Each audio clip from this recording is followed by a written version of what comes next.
Hello guys, welcome back to our channel. ఈరోజు మా ఇంట్లో సాంబార్ చేస్తున్న వేడివేడిగా. మీరు కూడా ఒకసారి ట్రై చేయండి. దీనికి నేను 1/2 kg కందిపప్పును తీసుకొని బాగా ఉడకపెట్టేసుకున్నాను. దీంట్లోకి అన్ని కూరగాయలు తీసుకోవాలి. క్యారెట్, పచ్చిమిర్చి, టమాటా, దోసకాయ, బెండకాయ, ఉల్లిపాయ, ములక్కాయ, సొరకాయని తీసుకున్నాను నేను. స్టవ్ వెలిగించుకొని కడాయి పెట్టుకొని దీంట్లోకి ఆయిల్ వేసుకోవాలి.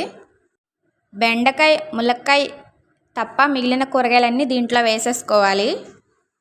దోసకాయ, సొరకాయ, పచ్చిమిర్చి, క్యారెట్, టమాటా వేసేసుకొని మగ్గించుకోవాలి.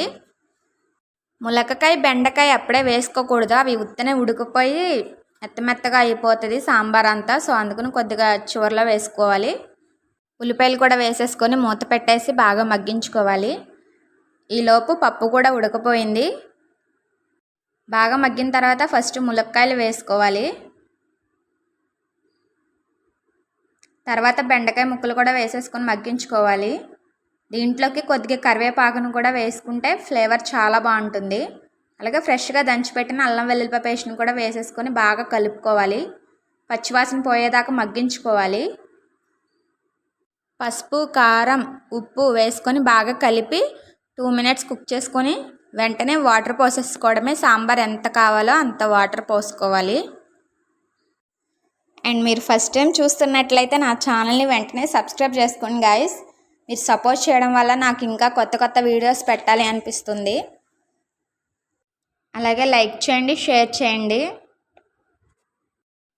నేనైతే వాటర్ 3-4 లోటాల వరకు పోసేస్తాను. వాటర్ పోసేసుకొని బాగా మరిగించుకోవాలి. సాంబార్ మరుగుతూ ఉంటుంది. ఈలోపు పప్పును కూడా రుబ్బేసుకున్నాను. బాగా మెత్తగా రుబ్బేసుకున్న తర్వాత ఇలా సాంబార్ మరుగుతున్నప్పుడు ఈ పప్పును దాంట్లోకి వేసేసుకొని బాగా కలుపుకోవాలి. కలుపుకొని కొద్దిసేపు మగ్గించుకున్న తర్వాత దీంట్లోకి చింతపండు రసం కూడా వేసేసుకొని మూత పెట్టేసి పొంగొచ్చే వరకు మరిగించుకోవాలి. ఎంత సాంబార్ కావాలో చూసుకొని చింతపండు రసాన్ని వేసుకోండి మీరైతే. నేనైతే దీని నిండా పోసేస్తాను. అండ్ చూస్తున్నారు కదా, ఇలా మరుగుతుండగా దీంట్లోకి సాంబార్ పొడిని కూడా వేసేసుకొని బాగా మరిగించుకోవాలి. అది మరుగుతుండగా ఈలోపు పోపు కూడా పెట్టేసుకుంటున్నాను. దీంట్లోకి కరివేపాకు, ఎండుమిర్చి, జీలకర్ర, వెల్లుల్లి, అలాగే కొద్దిగా కొత్తిమీర కూడా తీసుకోవాలి. టేస్ట్ సూపర్గా ఉంటుంది. వీటన్నిటిని నూనెలో బాగా వేయించేసుకున్నాను నేను. వేయించేసుకున్నాక లాస్ట్లో సాంబార్లో వేసేసుకుంటే అంతే, వేడివేడి సాంబార్ రెడీ అయిపోయినట్టే. అన్నంలోకి ఇలా వేడివేడి సాంబార్ వేసుకొని తింటే సూపర్గా ఉంటుంది. మీరు కూడా ట్రై చేయండి.